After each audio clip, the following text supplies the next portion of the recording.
and welcome to this week's edition of Think Big. I'm your host, Akia Garnett. Thank you so much for tuning in. Tonight's topic is something that's really important to me. I follow the things that are happening in the homelessness community in the Washington, D.C. area. Quite frankly, it is a staggering number, and it's very sad. And I just am so happy to be connected to someone who's doing something about it. Her name is Chanel Lake, and she's the founder and the executive director of Extraordinary Birthdays. They put on over 110 parties every year for homeless children. And that is something that brings lemonade to those who may be dealing with very challenging situations. So without further ado, I would like to introduce to some and reacquaint with others, none other than Chanel Lake. Hi, Chanel. How are you? Hi, Akia. How are you? Great. Thank you so much for being on this week's thank you for edition having me. of Think Big. Yeah. So tell us about Extraordinary Birthdays. Extraordinary Birthdays. Well, it's a nonprofit that I started back in 2010 where I wanted to ignite the self-worth of homeless children by giving them personalized birthday parties. Yeah. Yeah. So what led you to create the organization? Because that's some mission. I mean, it's such a beautiful mission, and it just brings joy to my heart. Yeah. You know, I think for a lot of people that resonates with them. They're saying it was such a simple idea. You don't think of it. You don't think of homeless children and their birthdays. But really what I wanted to do was to do what my mom did for me, was to make homeless children feel valued, feel like they were important. I know for me, my mom always felt like on our birthday, we were just the best thing that was ever born. And so you will see me say that sometimes in the parties, like, I'm so glad you were born. And I think the children need to hear that on a daily basis. I mean, did you have an epiphany, or was there something that what did you see a homeless child who was not able to celebrate his or her birthday? What sparked this for you? What sparked it? Well, I was, and I always say this story, I was involved with the homeless community by doing Adopt a Family and things like that. But, as I was thinking about this and thinking about when I was young, my mom used to keep in the middle console of the car what she called blessing money. And so whenever we would go by driving and we'd see homeless people, my mom would give them money. And I would look at that and I would think about what did they do once they left that situation. So it was always that spark of what did they do beyond that situation that they were actually in.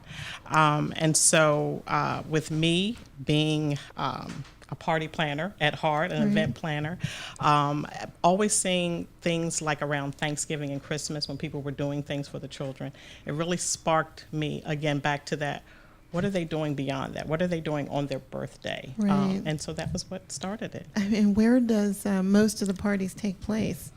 They take place in the shelters, which is great because we're going to where they are. We're trying to meet them where they are and transform the environment that they're in. So for that moment, that's home for them. We've had people approach us and say, well, let's take a bus and let's take them somewhere.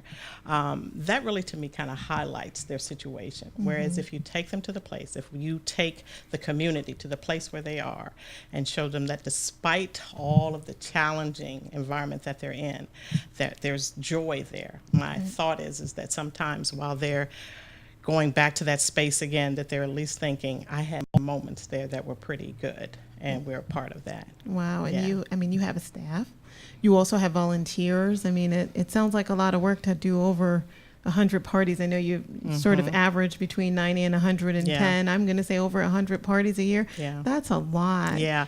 And so, when you say staff, that's always funny to me because we actually have volunteers that work as staff. Got it. And that's key. But we also have an active roster of volunteers, people that come in and do parties. They want to come in and actually execute the parties. But it goes beyond that. We have party planners who plan the parties for the children. We have a community of bakers who bake the cakes for the children, so that's all volunteer based. Photographers that help us tell the visual story, but also allow us to provide photo books to the children because they've taken these pictures. So again, it's a remembrance for these children that they were celebrated. It's a remembrance for the families as well. And so it's a huge community. I always say we're like church. We have a big roster of probably about 200 volunteers, but we probably have active about 30 to 40. Oh, wow, that that are is actually church doing then. it. That's right, that's church. Right. Did I That's say right. that? Yeah, that's right, that's right, that's right. So what does that look like on a monthly basis, though?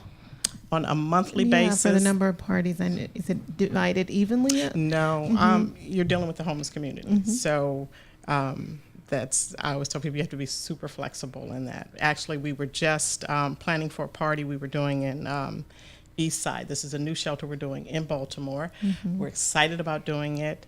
And we just got notice today that the 2 families that we were going to celebrate, they got housing. Oh, wow. So So while would we you were not thinking follow we were them doing or- 27 parties this month, we're now doing 25. And so you wouldn't still carry that out if they've Right, moved because on as to soon for them, as soon as they get the housing, they're gone. Right. And so that's disappointing for us, and that's always one of the things I try to share with the volunteers is about this flexibility. I say, well, sometimes, we have those disappointments as volunteers because we're ready to do the parties. We're ready to celebrate the children. We're ready to have the family engagement that happens.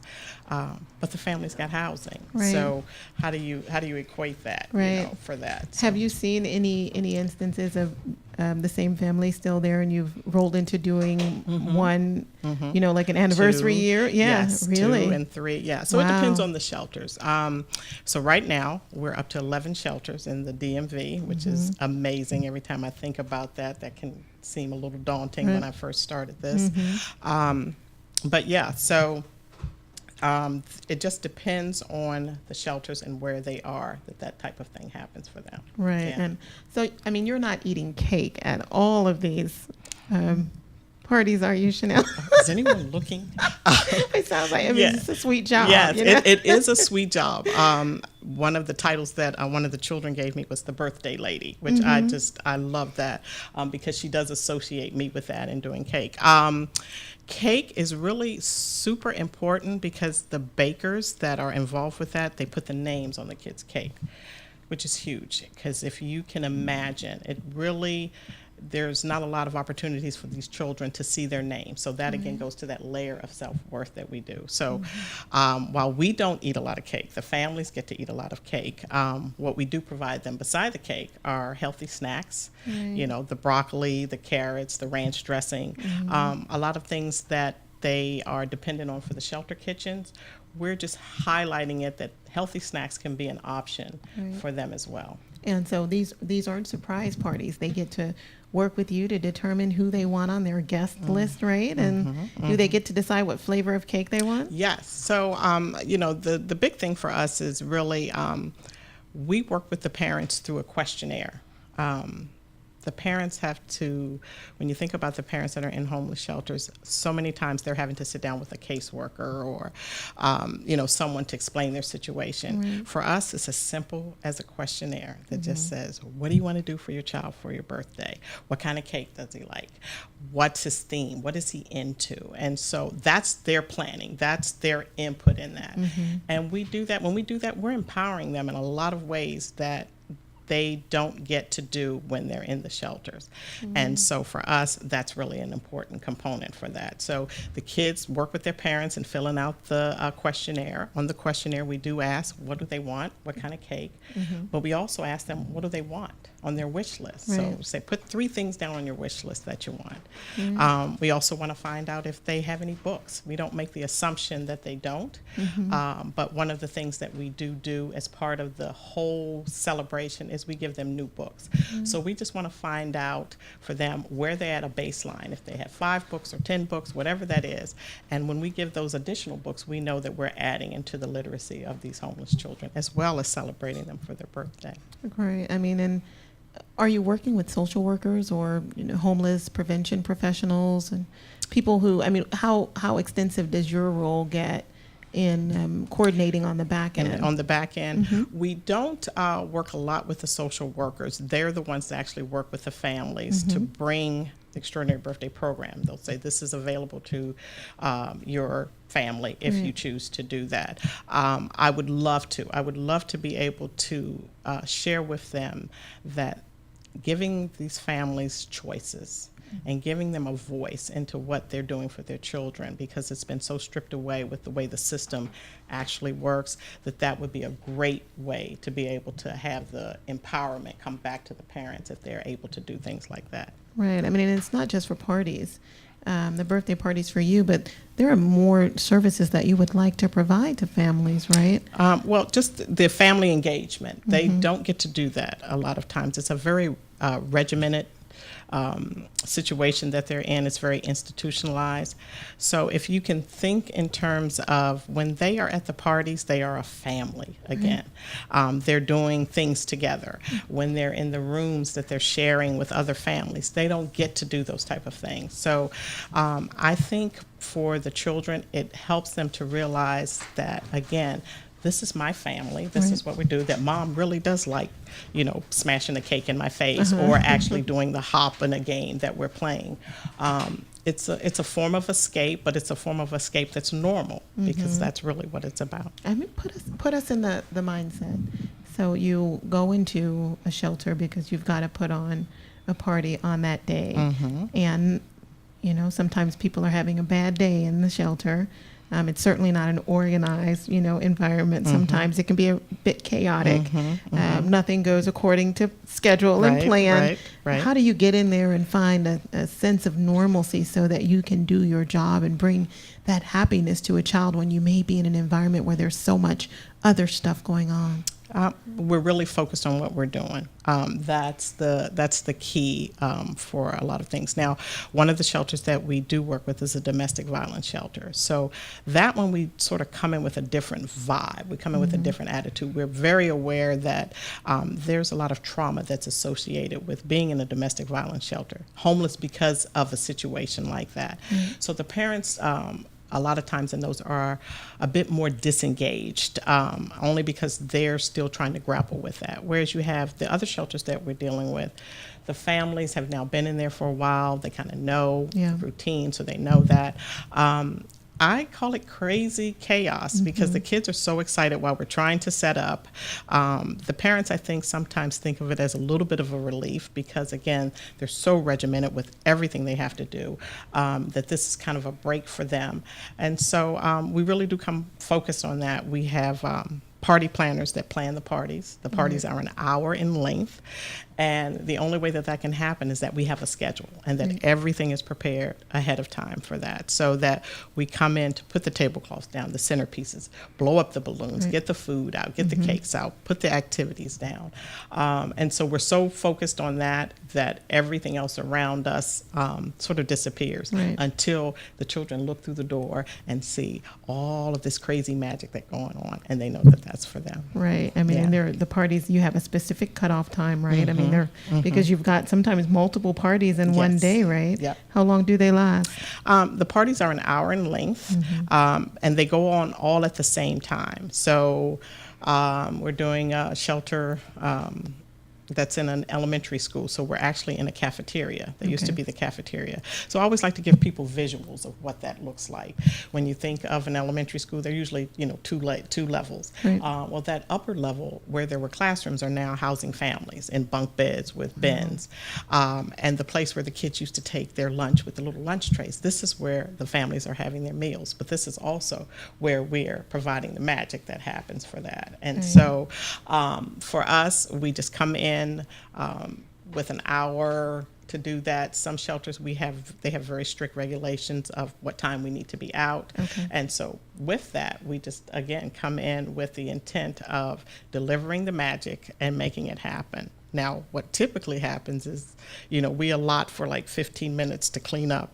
But more times than not, the kids want to hug us. They want to show us the gifts or their goodie bags and things. So I always tell volunteers, allow at least a little half hour or so. Right. And I'm sure the parents are very appreciative of that. When you are working with families, and over the years, have you pulled together a set of stories or anything that just sticks with you or has stuck with you? They're always, it's like, I think I should write a book about that. Like favorite stories or more memorable parties.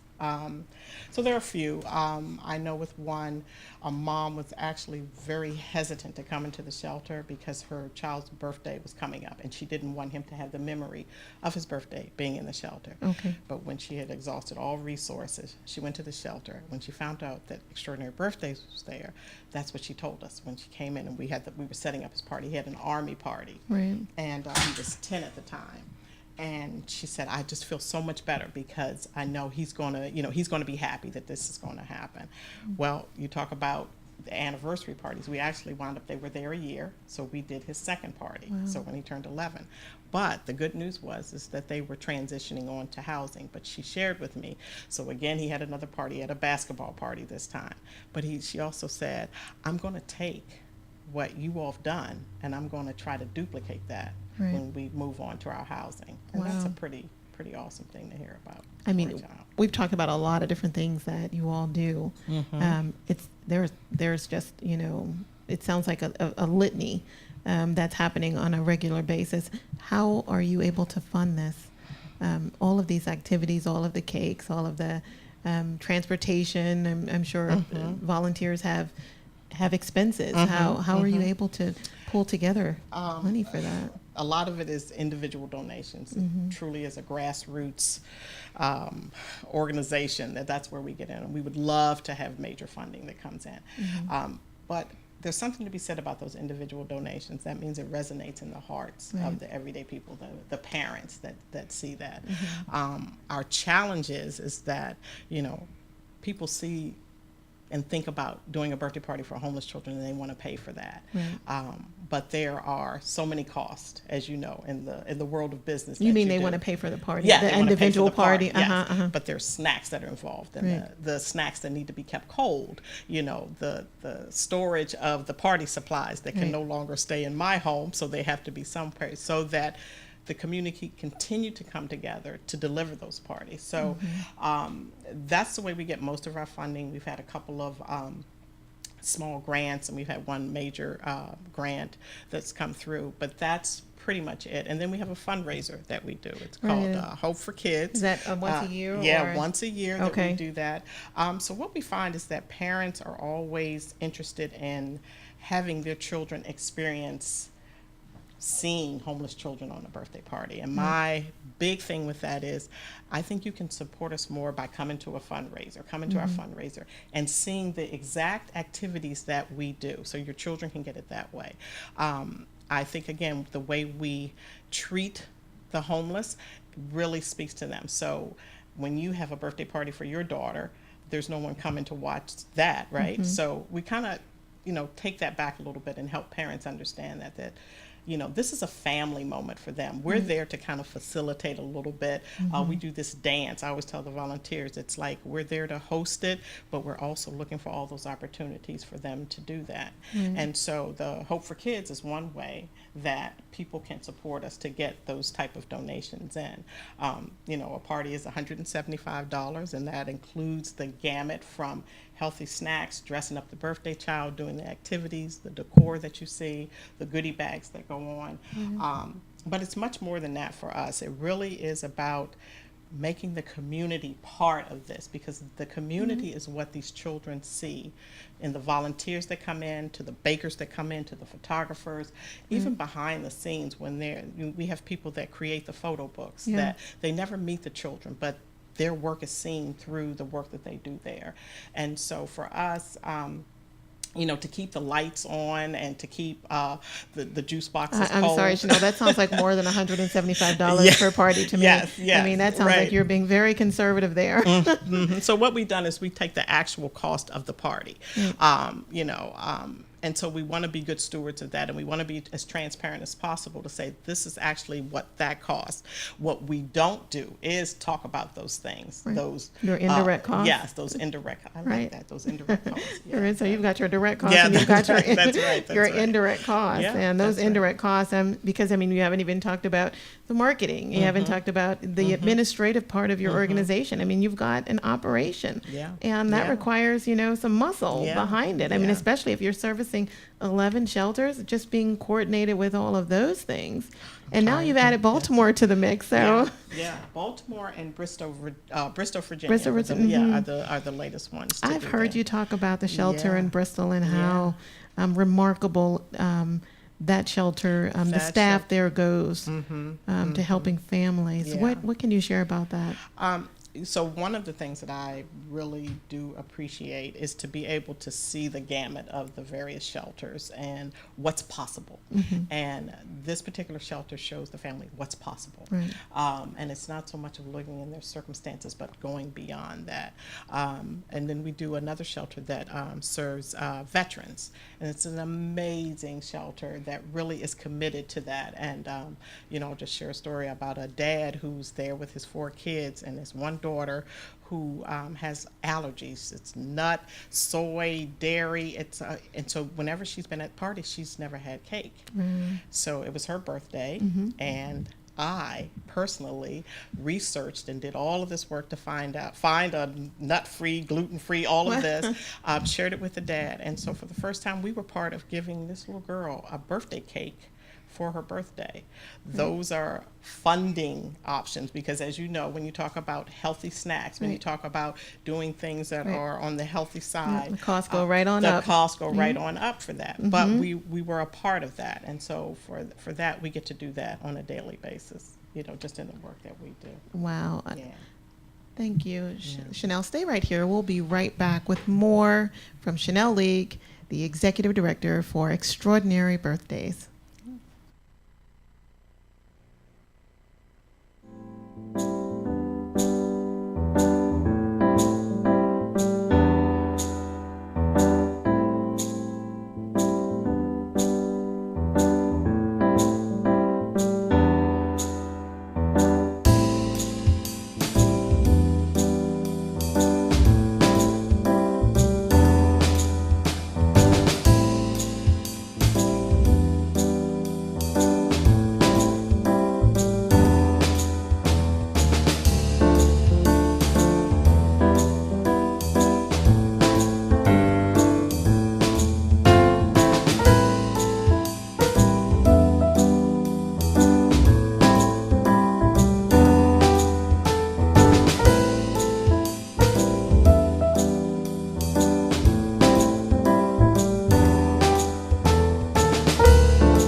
Thank you so much for staying with us on Think Big. I am joined this week by my special guest, Chanel Leak, who is the founder and executive director for Extraordinary Birthdays. And I like to put the extraordinary, emphasizing because it is an extraordinary thing that you are doing for homeless children.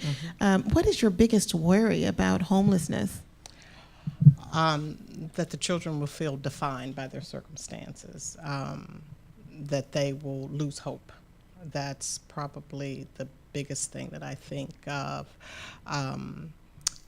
only because, and we grapple with that, even talking about, I know when I started Extraordinary Birthdays, and trying to think of a tagline, as you know, for marketing and things, you're trying to, because when we first started, people thought it was a party planning for children, just basically. Well, and not just that, but when you're in marketing and you have this new concept, you have to sometimes educate people on what it is. Absolutely. So with a name like Extraordinary Birthdays, that's one thing, but then providing parties for homeless children is something that you don't see or hear every day. So you have that whole concept to explain too.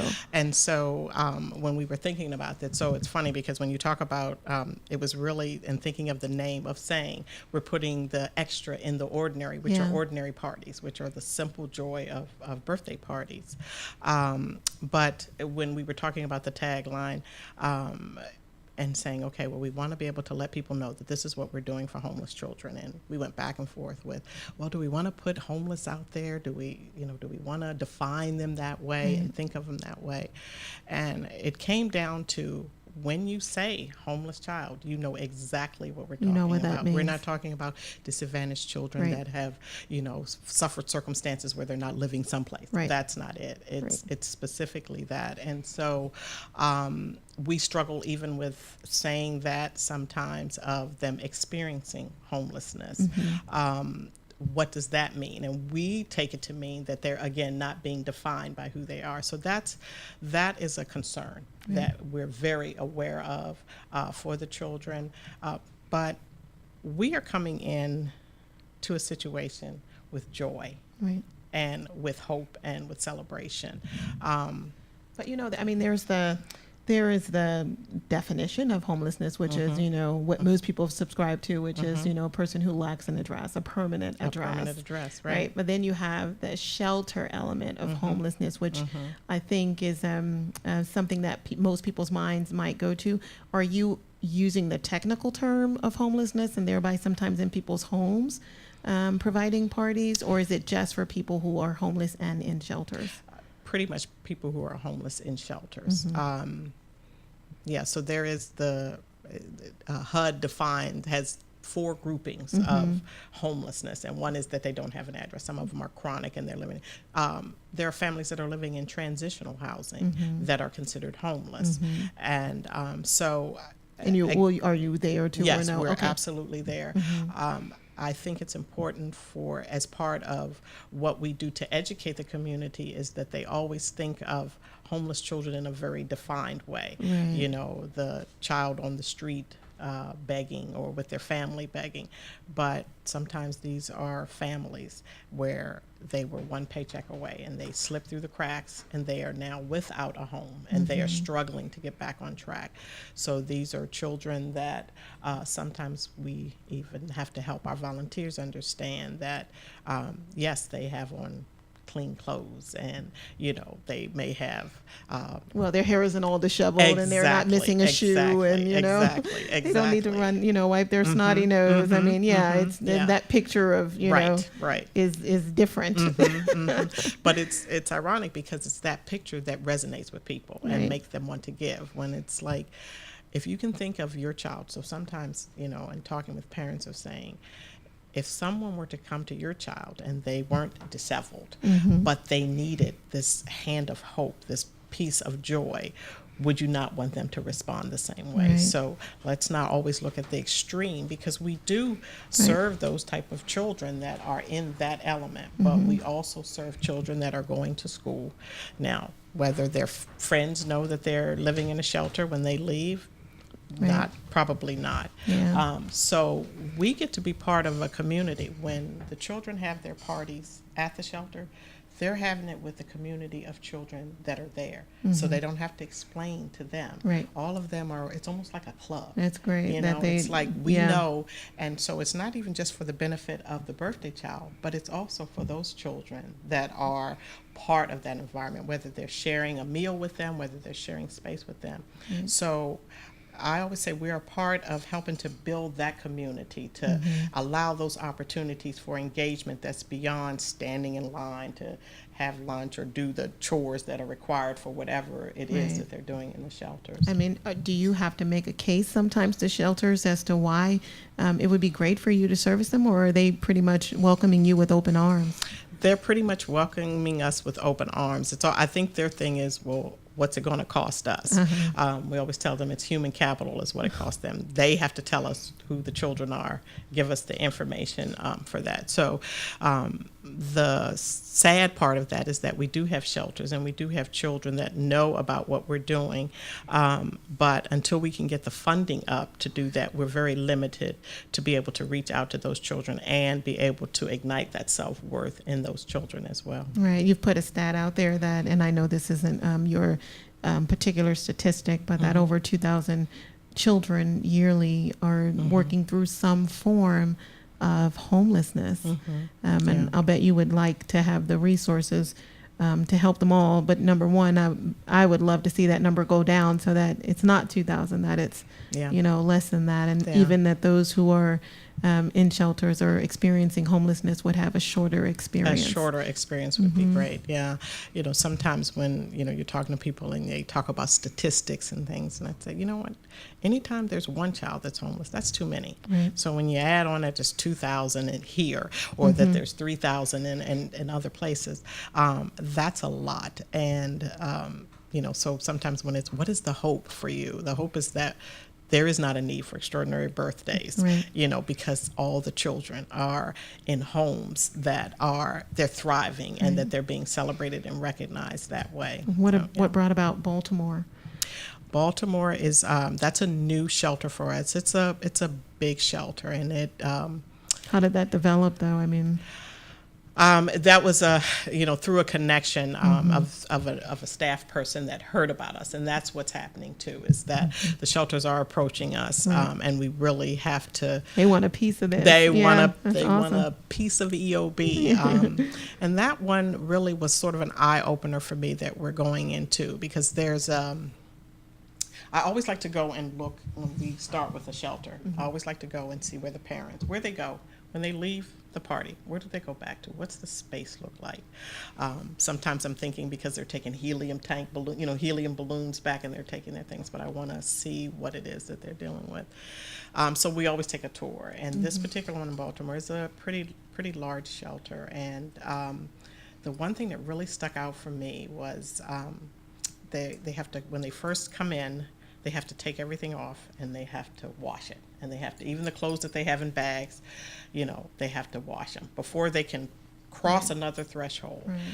And while the business side of me and the health side of me says these are all great things, what does that say to me as a person? When before I can do that, we gotta get you that. So I'm thinking of that and thinking that this is what a child has experienced before they come into a place where they're going to lay their head. So that drives me a bit more to make sure that the parties are over the top when they come, because that's part of it. So it is. It's a large shelter. They don't turn anyone away, and for that again means that they're very regimented. They have rules and processes that are in place. You know, so leaving at 5:30, 6 o'clock in the morning, they all have to get up. They all have to leave the shelter. They may not, you know, they don't just get to lounge around or what people think are lounging around. They have to go out and be productive. Well, when you think about, you know, in the elementary school, we had one mom who on the wish list put down for her 1-year-old, she wanted a bathtub. Well, think about it. They're in a shelter that's an elementary school. So the bathroom facilities are for elementary school kids. There's no tubs tub in there or showers. So that, you know, we get to be a part of those eye-opening moments of what parents have to deal with when they are homeless and they have children on a day-to-day basis. So those are kind of some of the things that we are aware of that we need to be. I mean, as Baltimore picks up, you'll have to develop a volunteer base out there. Yeah, so that's what we're doing. We're really trying to make teams, you know, so that we have a committed group of volunteers that are in that area, because what we are finding with the volunteers is, you know, it's easier when it's closer to home. But we have had volunteers that live further out that will come into DC, that will go into Virginia. My thing is always with volunteers is, you know, is making sure that it's a good fit. We want to make sure that the community that's coming in is a reflection of Extraordinary Birthdays and how we value those families there. And so we are building a team in Baltimore that'll be able to do that. And that includes a party planner, it includes a baker, it includes a photographer, you know, so, and then just our core group of host volunteers that will be in there delivering the magic for the kids. Wow, I mean, on a monthly basis. do you connect with any advocacy groups, or are you working to contribute to the policy discussions around homelessness? Not directly. I'm hoping conversations like this, places like this, that will happen. I did participate with Street Sense had a forum on homelessness, and that's a great organization that's really putting that face on homelessness, but giving them also these opportunities, and that's really what we're finding for all the families is they just want those opportunities. I would say for the majority of them that we're doing that, and then as I shared with you, there, you know, we're following everyone, and we were on Twitter and found this article that was really about what we've struggled with, and that was saying experiencing homelessness does not fix the problem, and just using that buzzword or that buzz statement is not it. So what we are thinking about doing is actually starting like a focus group, and we'll get some people from the community. We'd love to get the mayor's office in there and talk about that, but also we want to talk to the people that are homeless. What is it that they feel when they hear that, and how that defines them? Do they feel like that? Because so many times, I've never been homeless. But what I have been able to do is to come into this environment and be exposed to that so that I can possibly be this voice. And that was not the total intent of Extraordinary Birthdays. It was something that developed because of the passion and the belief that I have in what the families and specifically the children have. And so for that, it has been just a gradual progression into this awareness of the homeless community. And so to be able to be a part of it, to help give them a voice, and to actually have them sit at the table, not so much we be the speakers for them, but have them do that would be tell great. their story and add to the discussion. I mean, to date, what has been the most challenging experience you've had you've gone through? I would say it's dealing with the community and knowing that sometimes the parties don't happen, and the parties don't happen because on the other side of this challenge is that there are actually parents that this is just another day, they're so absorbed in themselves, or they're absorbed in the drug abuse or challenges or whatever they have, that doesn't come. So we've had parties where we're sitting there waiting and nothing. Right. Does that hurt you when that happens? It doesn't hurt me. What I find I have to do is really kind of manage the volunteers, because my first thought is they've taken time out of their day, you know, especially when you're talking about a Saturday when that's usually their time off, or they've come after work, they fought the traffic and they're there.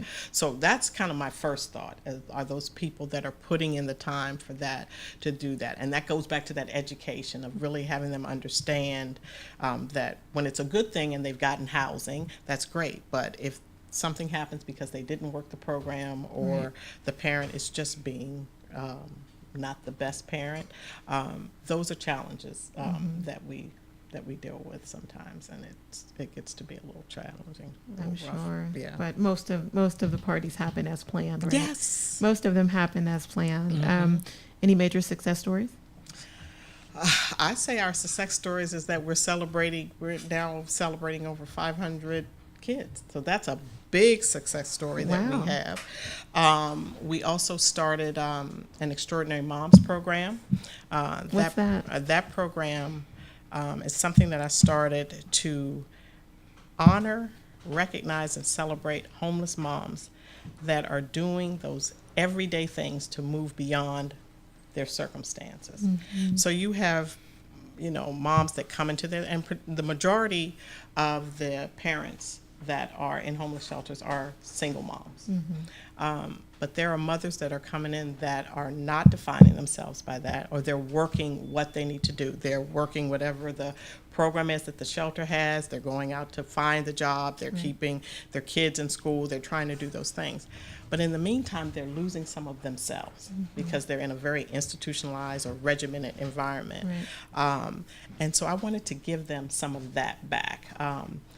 And give them some of that self-worth back that we give to the children. And so we do that through just this recognition of what they are doing. And we have a workshop where they get to help plan parties, but they also, we give them beauty products that come as a result of L'Oreal, which I know we'll chat about that. But they also get exposure to a community of women that, from a woman who started her floral business that gives them the corsages and the flowers that are part of the event that we have, to party planners, again, that are women that help them come up with the ideas, so we help them plan the party so that when they move beyond that. I think one of the greatest parts of that this year we recognized 2 moms, and one mother said, the way I feel right now, I remember being in the shelter and thinking, if I just had some of this, I could move beyond that. Now, she was a success story because she's actually out of the shelter. Now, what's interesting is that she's really been struggling with depression because she has been in such an institutionalized environment for so long that now that she has the freedom to make decisions on her own about her children and about her, it's overwhelming. So those are some of the things that we don't think about. Kind of looking around for those, safety guards or Exactly. someone to help you put together a plan. Exactly. Wow. So she wants to help us. She wants to be part of this program. So to me, that's a success story. That is a success story. We have what we call the Extraordinary Readers Program. So part of what we do, and I talk to you about giving the children specifically what they want on their list, they get a wish list and say, what are the 3 things you want? Well, in addition to that, we give them a new book. We give them a couple of new books. We say books don't take up a lot of space in shelters, but they take them places. And so the world is limitless. And we do that by giving them new books. And part of that, again, is really helping the community to become engaged with them. By when we have a book drive, and we do an event at Barnes & Noble, and the supporters buy the books, we give them a book plate that says this book belongs to, and the child can put their name on it. That's ownership. That's, again, going to that self-worth. And for the donor, they can put this book was given to you by, and you can put your name on it, and you can put a note on it that says this was a book I read to my child, or this was my favorite book. And that way you're connecting with them. The child sees that there are people in this world, people in this community, love reading, love doing that, but they're a part of them having that hope and bringing that forward. So that's another one. The fact that we're doing 11 shelters. We started in 2010 with 1, and it was a little bit of a challenge just to, again, sort of sell the shelters on what we were doing. But now you've got all the examples. Right, exactly. They've heard of you, I'm sure, by the time you go knocking at their door. You've won a special contest, though, in the past, and I wanted to spend some time talking about that with L'Oreal. Tell us about that. So L'Oreal has this amazing award program that they really look to honor 10 women over the United States for beautiful work that they're doing. And that doesn't mean beautiful as far as making things great and beautiful, but just doing the work. And so in 2015, I was nominated along with 10 others, and this was for nominations throughout the United States, over 6,000 nominations. Wow. So I was one of the top 10. And what L'Oreal did, which was genius, was once we did that of the 10, then they had all of the top 10 winners reach out to their communities to vote and say, what do you think of the work they're doing? Vote on it. And So what they did is with the top 10, they gave us $10,000, each of us $10,000. But if whoever won with the most votes got an additional $25,000, Right. and they became the national honoree, and that was me. Wow. And so Were you just blown away? Blown away. Wow. What did that mean? And what that meant for, well, first, I started this nonprofit from my home. So we were running it from out of my basement, and as so many probably have heard, my husband's man cave, which he lost probably the second year that we were actually in operation. And so one of the goals was to just take all of that out of my home, because I really felt like there was just such a need for so many people in the community that want to be involved, but I couldn't keep having them come to my house. Right. I had to keep trying to clean up or trying to do something like that. And so, that's what it did, and it helped us to grow, because again, it was limiting us by the number of donations of party supplies and things that we had. And so that's what it did. But it also, L'Oreal had such an amazing reach, marketing wise, branding wise, to really help us grow, that really helped us to open some doors. Right. So did that put you on the national stage? And that in put front us of on other the national stage, to be able to do that. And so with that, that's really what started the Extraordinary Moms program. It was really taking that piece of what they do, and I'm saying, I reach out to them and say, we have these women that are doing that, what can you do? And they're giving them products, makeup and things that are just a luxury for these women, skin care, hair care products. What we had to share with them is that, unfortunately, the majority of the people that we serve are African American women. So we want to make sure L'Oreal sends us the products that are for that. And I mean, I'm talking about from the makeup, the skin tone and things like that for that. But it was a wonderful experience. It really jump-started us for a lot of things that we were able to do. And like I said, put us on the national stage to be able to do that. And to shine the light on homelessness, and to think about it in a different way. And related to birthdays, sort of a happy place, but, in a very challenging situation. Did they give you any feedback as to why you won? As to what about your mission really struck a chord with? No, and so what happened was, after you win and you go through this year of reign, then the next year I was a judge. So I was now judging.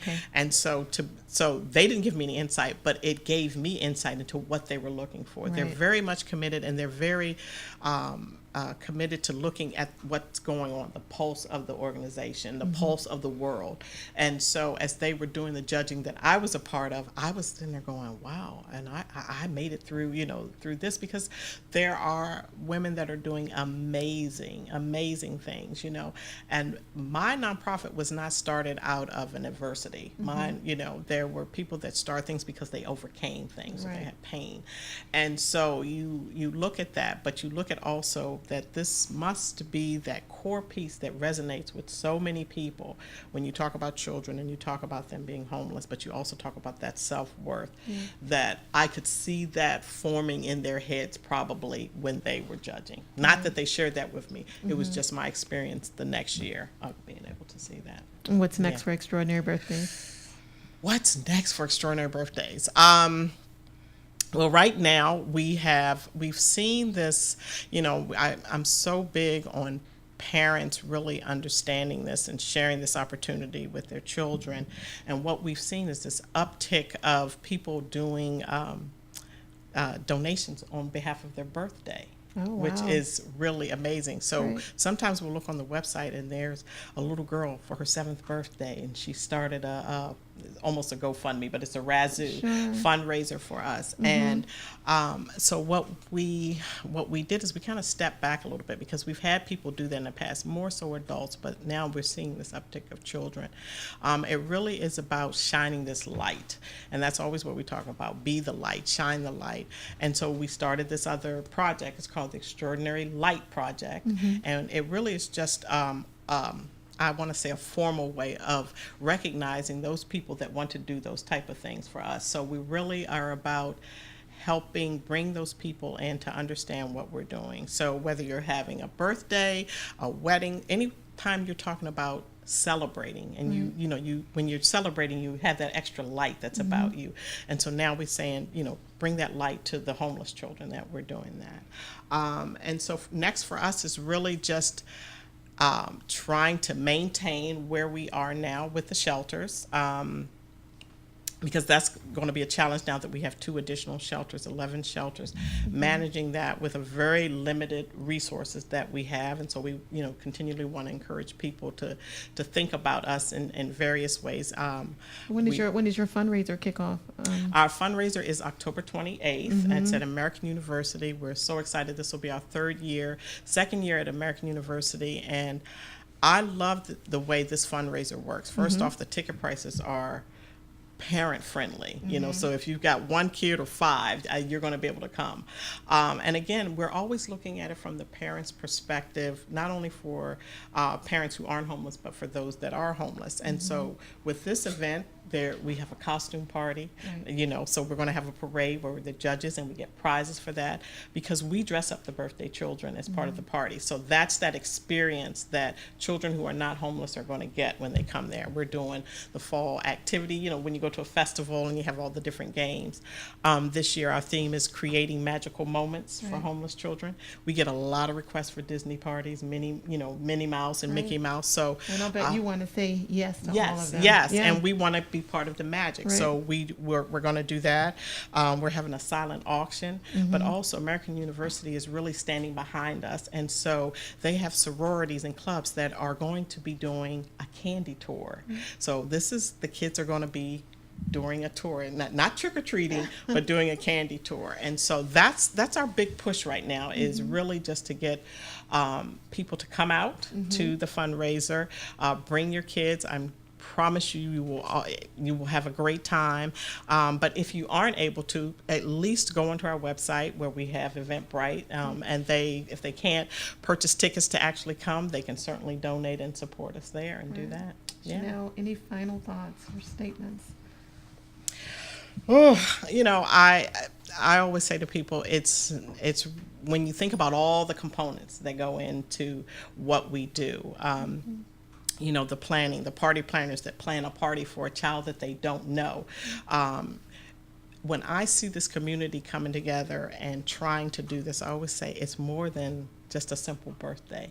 It really is about helping the children survive and thrive in what are really challenging situations for that. So I would love for our community to get bigger. I would love for them to follow us on Facebook. We're there under Extraordinary Birthdays. We're active on Twitter. We have an amazing volunteer staff that keep us going. So whenever you see anything on social media, there are people who are committing their time behind that are doing that. And so we're at EO Birthdays on Twitter and Instagram. But I would say for everyone to be able to think in terms of remembering your first party or remembering your birthday party and what that means, and that it's so much more than just the cake. It's about family engagement. It's about self-worth. It's all that attention that's focused on the child, and we get to be a part of that every month when we deliver it with Extraordinary Birthdays. So if someone has a nice fat check that they'd like to cut to you all, where would they send it to? P.O. Box 1109, College Park, Maryland, and we would welcome it. What we'd love to do is to be able to share with those individuals like that the magic that happens in the shelters each and every month for that. And so with that, we do have partnerships that we always are looking for, visionary partners that want to help us to do our vision, leader partnerships that help us to be able to lead this organization to the next level. And so we welcome it. We welcome anyone that's willing to come on the magic train with us. Wow. Yeah. Thank you so much for being here, Yes, Chanel. thank you for having me. And for sharing about Extraordinary Birthdays and what's touching your heart and has fueled you to do so much. And it's like, when I hear you talk about it, it sounds like you have so much more that you want to do. And so I look forward to watching it all unfold. And I hope we do get to the point where we really don't need a service, a birthday service program for homeless children, because we will have eradicated that challenge. And that's something that I hope that you all also enjoyed out there, as we have spent some time with Chanel Leak, who is the founder and executive director for Extraordinary Birthdays. She has a fundraiser coming up in October. Take some time to go to their website, which is extraordinarybirthdays.org. right, and also follow them on Twitter, which is Yes, EO Birthdays. all right. And thank you again for tuning in. Make sure you check them out. If you feel led, which I am hoping that you are, donate to them. I intend to do so Awesome. very soon, Yeah, Janelle. yeah, It is a mission that I think deserves additional spotlights and additional support. So Well, I appreciate that. And, you know, just to be able to have that voice and to be able, like I shared with you, just your questions alone were to a point of understanding, which is always a great thing for everybody when you talk about that. So thank you for that. well, again, thank you so much Yeah, for being here. absolutely. Thank you for tuning in. We'll see you next time on Think Big.